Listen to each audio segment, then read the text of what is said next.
Hello! Today on the channel we're going to be unboxing the astonishing Ant-Man. This is a classic retro figure from Hasbro, Marvel Legends. This is a Target exclusive.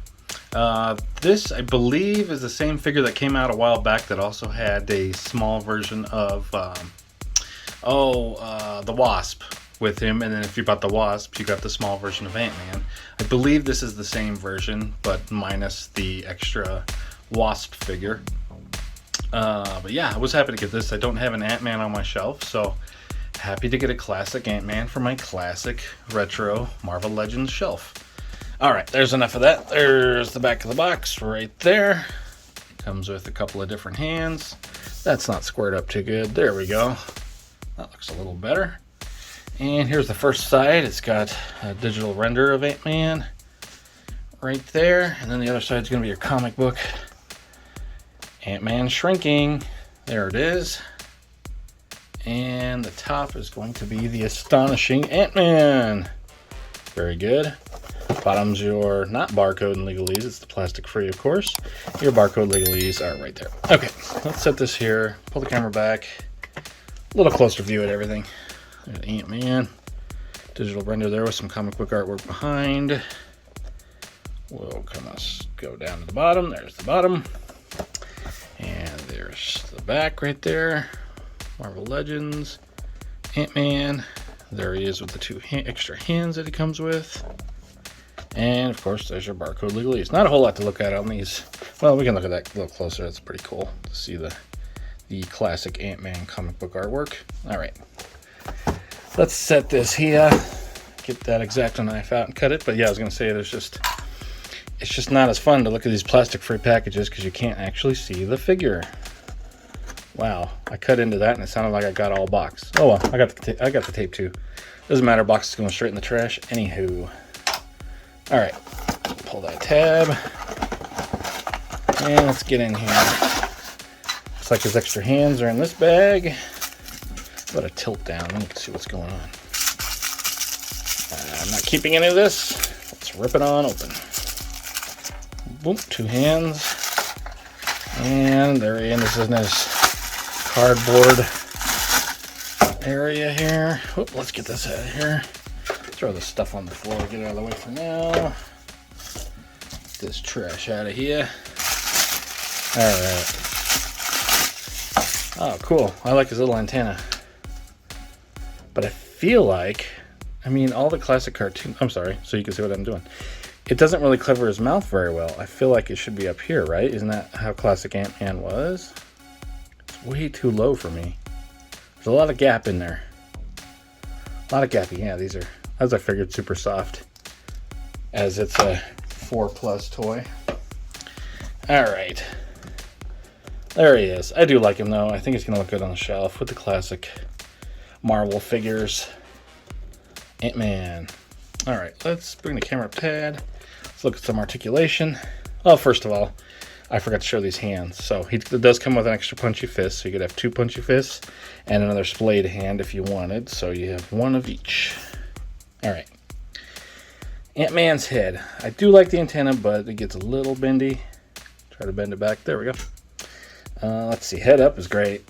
Fantastic. Head down is almost even better. It's really good, even with that apparatus in the way. It really gets down there. I like it. Of course, you got your side to side because it is just on a ball joint, but the ball joint also has a hinge, up and down hinge, so that's good.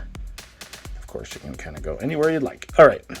The cool thing I'm seeing is it has the butterflies. So I don't know if the original Ant-Man classic figure had the butterflies. Maybe it did, because I am seeing he's got a spot here that might have been for something on the other figure. I'm not sure, but I feel like this one didn't come with anything. That should have been filled in. I can't stand figures having holes in them for no reason, so I'll probably try to fill it and see if I can find a red that's close, but I can't stand holes in my figures. Like G.I. Joe, I get it. They have backpacks that can hook in, different accessories and things, but this has nothing for me to put there. Fill it. All right. So yeah, we got the cool butterflies there. I love it. He's really running fast for an Ant-Man. Okay. He's got a standard peg going in on a rocker for his shoulder there, going inside of that butterfly. Standard stuff. And then you've got yourself a bicep cut, so you can get 360 around on that. He has double jointed elbow, but it does have pins. So that leads me to believe that this is based off the older figure. Maybe it's one of the first ones that had the butterflies. I'm not sure. But these are really nice butterflies. I feel like these are better. These are really nice. These feel like a Spider-Man butterfly joints, because like Vulcan, boy, they only came back to about right there, unless you went inside and clipped them. This thing gets way back like a Spider-Man, so that's cool.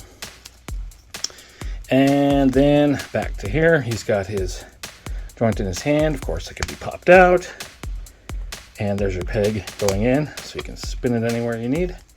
All right, moving on to his torso. He does have a waist cut, his ab cut. So there's your looking up. Oh, something just happened to the wasp. No! It looks like Darth Vader. No! Okay. And down in it's quite a pose right there. His down look is there. Let's see. He does have a waist cut, so he can spin 360 there. It's just a peg going in. It's not on a ball joint or anything, so it's just right and left, no up and down movement there. No hula hoop action on this one. All right, standard leg here where he's got a ball joint going in. So his kick out is there, really good. Kick forward, boom. Kick back, pretty standard stuff. He does have a thigh cut there, so you can be able to move it up in there. Always looks kind of weird there with the muscles and stuff, where it starts, when you're not in that zero position, it looks weird to me. I wish they had a better way to hide it, like the SH Figure Arts figures. You know, it's, I mean, you get what you pay for, I guess, even though these are getting more expensive every day, it feels like. Anywho, pins in the legs, again, leads me to believe this was off a older body, older mold. He does have a boot cut. Again, these boot cuts get a little weird when there's muscle sculpting going on. Plus, it just looks super weird like that. I mean, if you had to move it just a little bit, it's not too bad, but kind of awkward on these. And then you got your standard front-facing peg on a rocker there for the foot. So yeah, I really think this is a Spider-Man body. Reuse of an older Spider-Man body. But it works here for Ant-Man. And I like it. I'm super happy to have Ant-Man on my shelf. I know it still has the old pins and stuff, but a lot of my figures still do, so I'm going to let that slide. Alright. Here's everything you get. Ant-Man is two different hands. Let's go ahead and bring the camera forward. And bring Ant-Man back, and then we'll show you some scale. Let's see what I got nearby. Looks like I just have two figures to kind of show. Here's classic Cap. Come on, Steve. There we go. And classic Iron Man. Come on, Tony. He doesn't want to stand. Oh, Tony Stark, let's go. There, that's kind of a heroic pose, I guess, with his chest out. That'll work, right? There's some classic dudes right there. All right. There's your Ant-Man crew. Stay tuned for some posing. Thanks so much for watching.